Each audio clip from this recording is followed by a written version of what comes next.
be a sweet soul, baho uri roho iryoshye.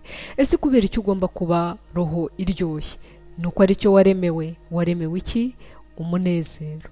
Ese roho iryoshye irangwa n'iki? Roho iryoshye irangwa n'ibintu bine.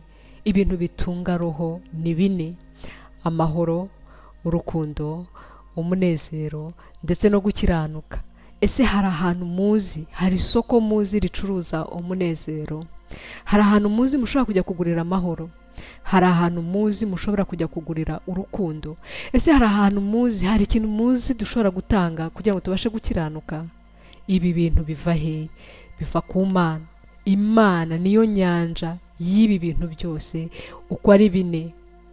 Aha hantu ku Mana niho tugomba kujya kuvoma amahoro, urukundo, umunezero ndetse no gukiranuka. Ese Imana iba hehe? Imana ituye hehe?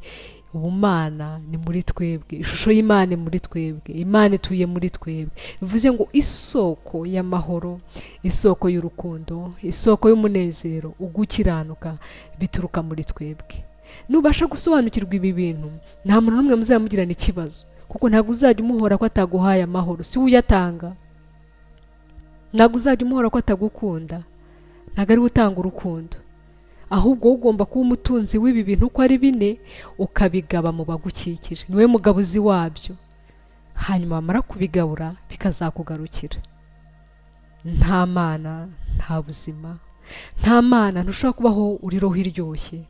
Mureke dushake presence y'Imana maze tubeho turiho, kandi tubere n'abandi abo mumaro. A méditer, échanger.